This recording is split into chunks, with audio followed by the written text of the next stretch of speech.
As you have rightly observed, I think Femi Adesina, I said, was right, because the president would not believe in the country as he met it. We wished that he could have kept the country at May 29, 2015, when he met it. We could have clapped for him and even escort him to Daura, wherever he intends to live after leaving office. The man has set Nigeria 100 years back, divided Nigeria along religious lines, divided Nigeria along ethnic lines, and crashed bad economic policies that had left the dollar, which he met at 157 naira per dollar. He is now leaving it at nearly 800. That is if you see the dollar to buy. And insecurity was confined to the northeast generally, except some dark spots that had happened in Abuja, Kano, and some few other places.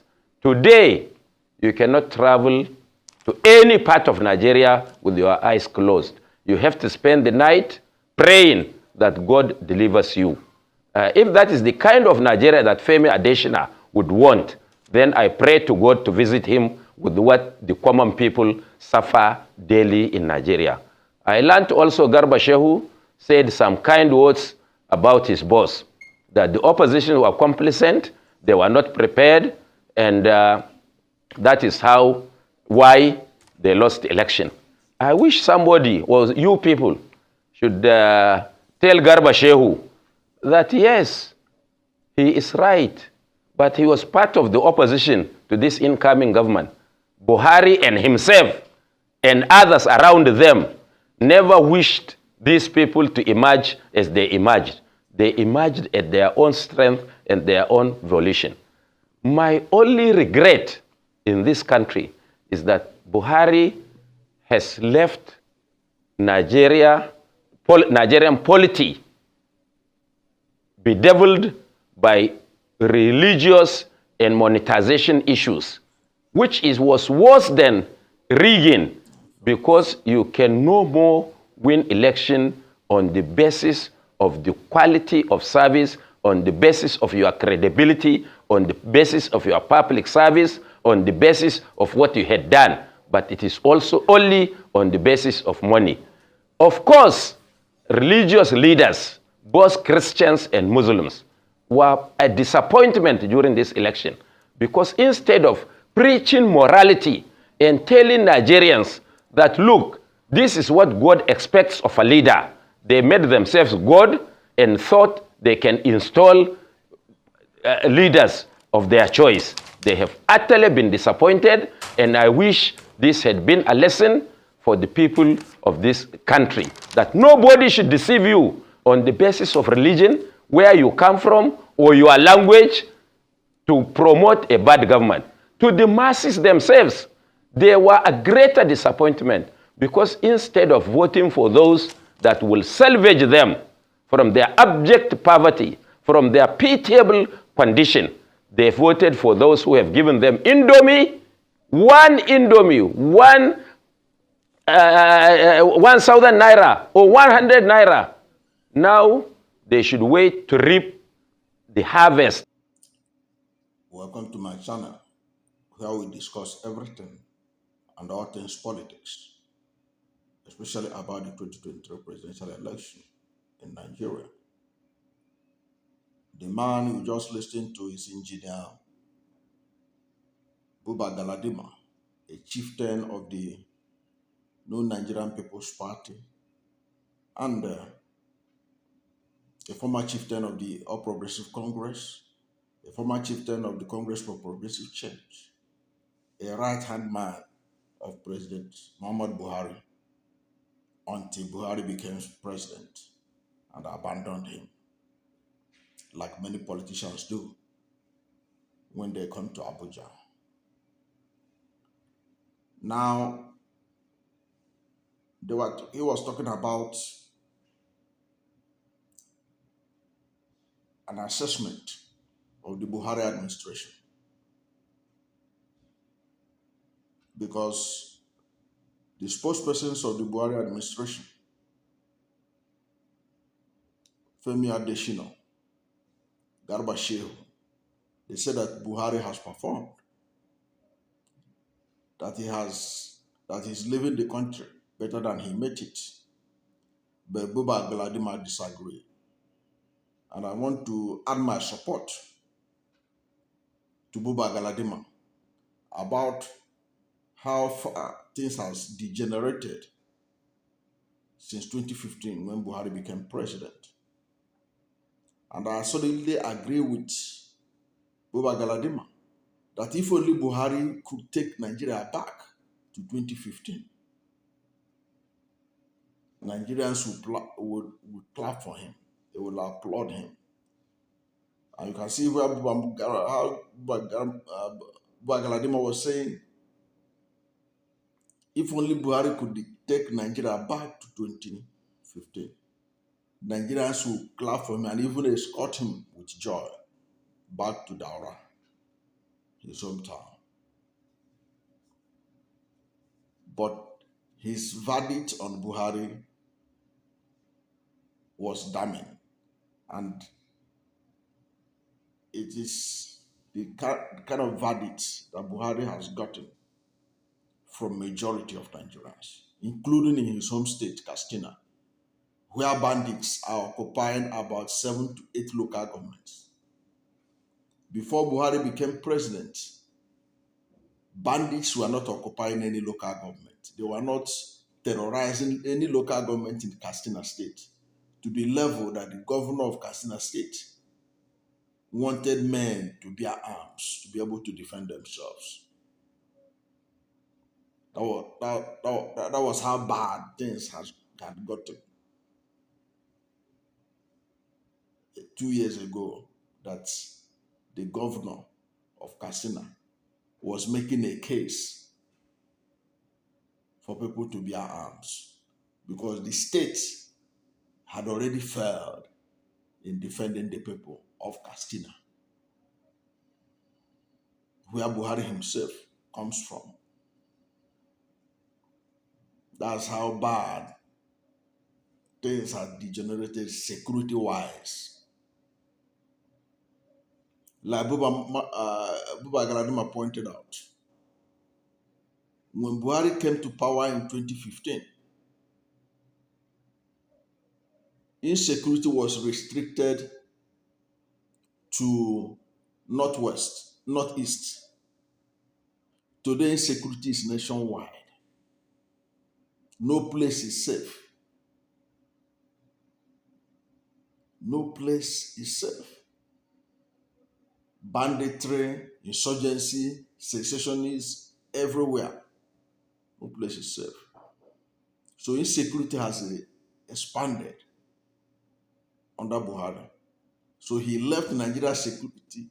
He's leaving Nigeria security worse than he met it in 2015. Under his administration, according to tabulation by the Punch newspaper and an American organization, over 53,000 Nigerians have been killed through banditry, through insurgency, through herders, farmers clash, or what you can call herders terrorists. So many people have been driven from their homes in North Central, in Northeast, in Northwest. So he left the security of the country, he's leaving the security of the country worse than he met it.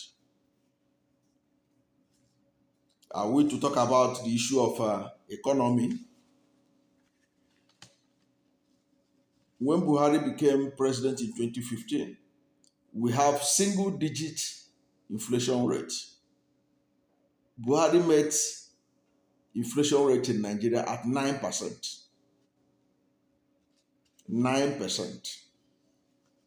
That was the level of inflation in 2015 when Buhari took over, a single-digit inflation.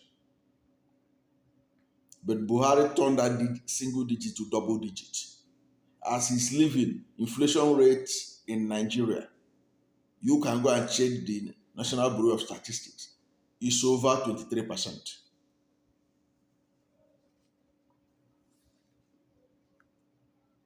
Over 23%. Look at the dollar. Buhari, when he took over in 2015, the dollar was selling at 197 naira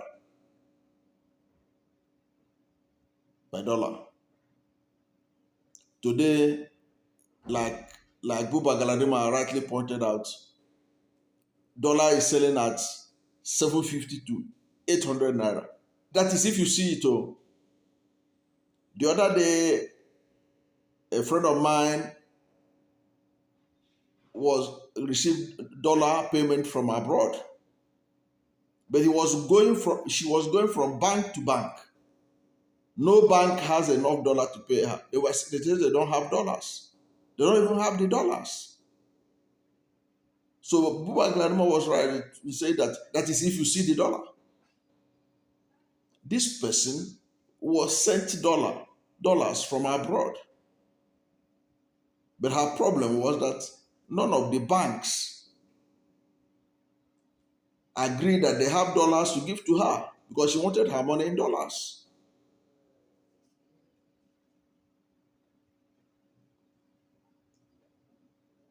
That is how bad things have gotten in terms of the value of the naira and the state of our economy under Buhari in the last 8 years.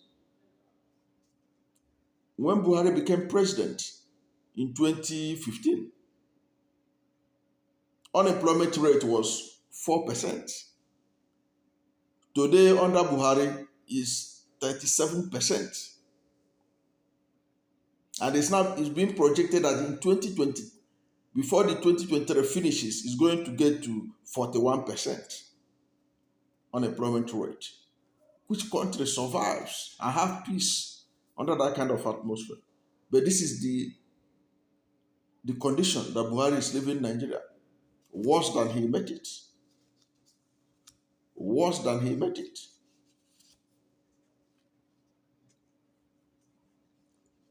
In 2015,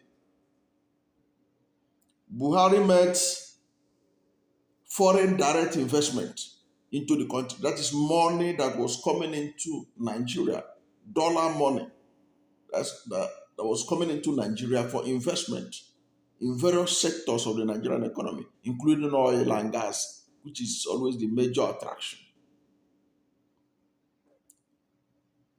Foreign direct investment in Nigeria in 2015 was $3 billion. Do you know what the foreign direct investment is now in Nigeria? $826 million. You can see from where Buhari brought Nigeria down from. Foreign direct investment flowing into to show you that the international community, the international business community, lost faith in Buhari because of his policies. Because there's no other better explanation than that. That you make foreign direct investment inflow into Nigeria at $3 billion. And you are living with the foreign direct investment at $826 million. That's the state. So why should Buba Galadima not begin to reminisce that things would have been better if Buhari can take Nigeria back to 2015? Of course, you can't take back the clock. It is ticking. You can't go back. But this is the state that Buhari is living in Nigeria. Far, far different from what he inherited from Goodluck Jonathan.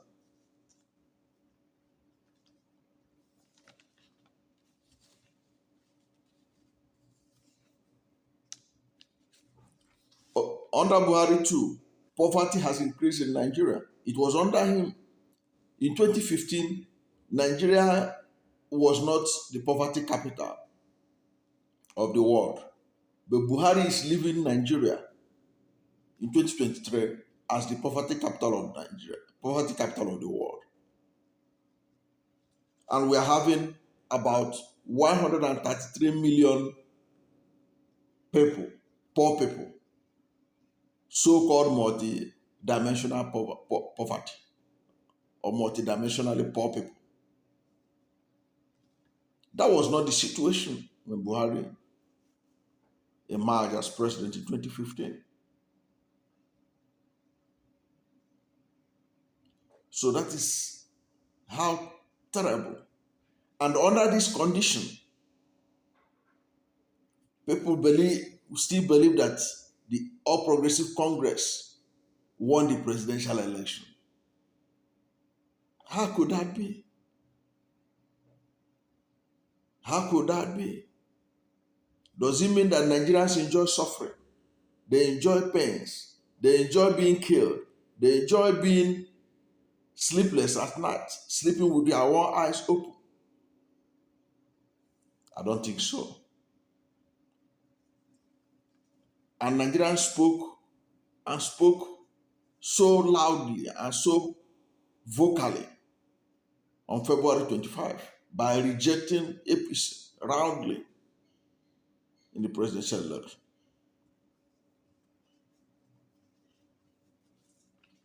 When Buhari became president in 2015,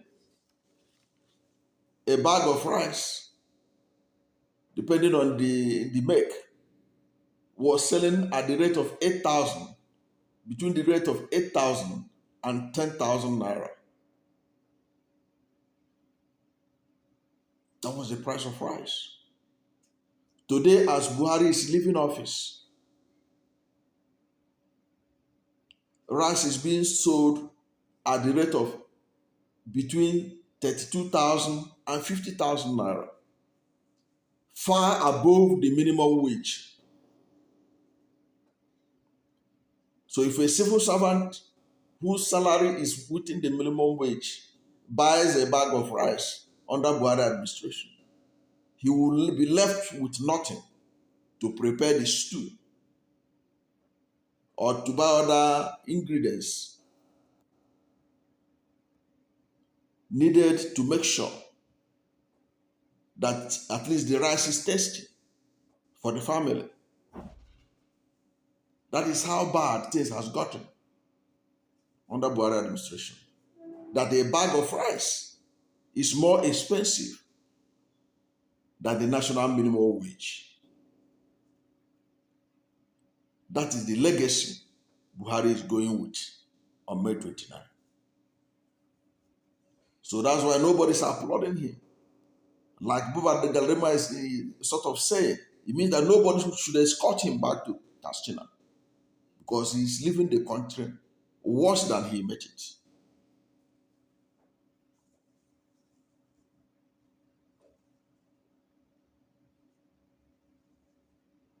That is very unfair to Nigerian people. And he's still gloating that his party won the election because they are more prepared, better prepared than the opposition. No.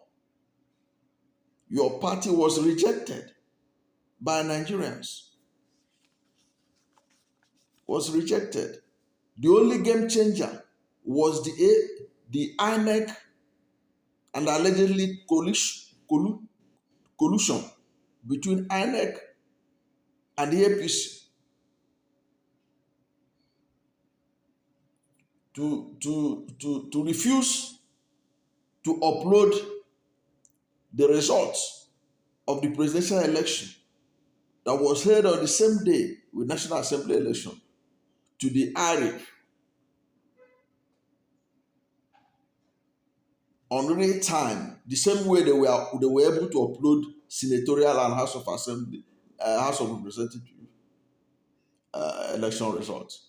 If they had done that, APC will not be talking about being re-elected. That was their game changer, obviously, because up till now, even INEC themselves have not convinced Nigerians the real reason why they were unable to allow the beavers to upload presidential election results from the polling units to the INEC IRIF. They say technical glitches, but the same glitches allowed senatorial and House of Reps results to be uploaded. They can go and tell that to the Marines. Nobody believes that. Nobody. No reasonable person at home and abroad believe that hogwash, that technical glitches stopped the presidential from being transmitted, but he was able to allow senatorial and House of Representative results to be transmitted. Nobody. Doesn't make any sense. And I believe that even the justices of the Supreme Court will not believe that, because they are reasonable people. If the ordinary man in the street could not believe that, I don't think that the justices of the Supreme Court will believe that. That result, presidential result, was not transmitted because of glitches. But the glitches did not affect senatorial and House of Representatives. And they will come there and defend it. And they will say, and the justices will clap for them that they did well. I don't expect that. Most Nigerians don't expect that. The Nigerian Labour Congress will not accept that. The TUC will not accept that. And so many others will not accept that kind of understanding. That it was the glitches only affected the presidential election result. No. So you can see that Buhari is leaving to his hometown with our democracy, our electoral system almost in tatters. This was not the kind of election that Goodluck Ebele Jonathan conducted and voluntarily congratulated him when it became obvious that Goodluck, that he was losing. Many had expected that Buhari would do better.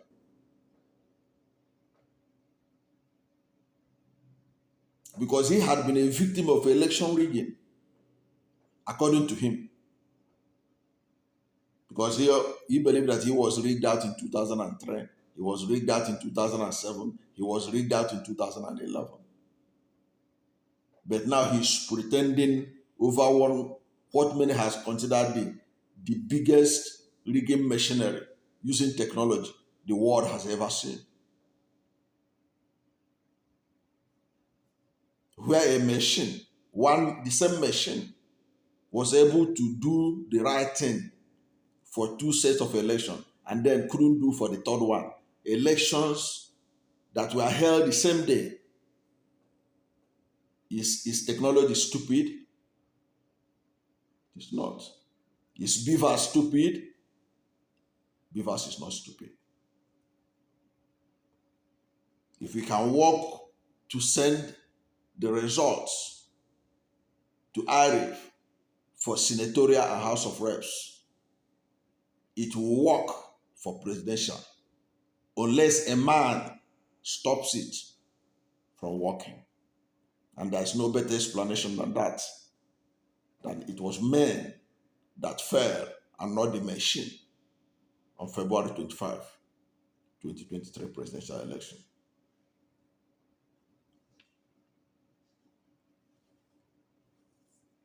Another thing that has also gone up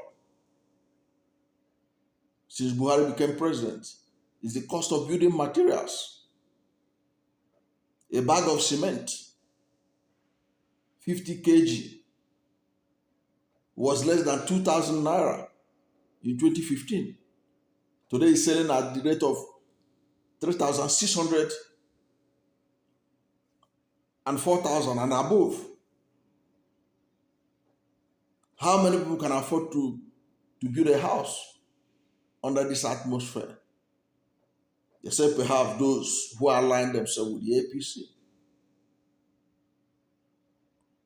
and are beneficiaries of the alleged looting of the APC administration. No other person can afford to build a house in Nigeria right now. So you can see that basically there is nothing that Buhari is living that is commendable. Basically, looking at where we were in 2015 and where we are now, that is the summary of what Buba Galadima was saying. Buhari is leaving Nigeria worse than he met Nigeria. All these revisionist people like Garba Shehu, like Femi Adesina, Nigerians are just laughing at them because they feel that they're just doing their job. They have to justify their pay. So they are entitled to come out and say that all is well. Kumbaya. Nigeria is an Eldorado. Everything is fine. Peace everywhere. Maternal mortality is not the highest in the world. The hospitals are working. The roads are good. 1 naira is equal to $1. Everything is fine. They can go about saying that, but they are the only ones listening to themselves. Thank you for watching this video. And if you are new to my channel, you have not yet subscribed to my channel, please subscribe to my channel. Hit the subscription button, hit the notification bell. When you subscribe to my channel and hit the notification bell, anytime I have a new video, you'll be among the first to know. God bless you. And please don't forget to like this video, because when you like it, God will rank it high and recommend it for more people. God bless you and yours.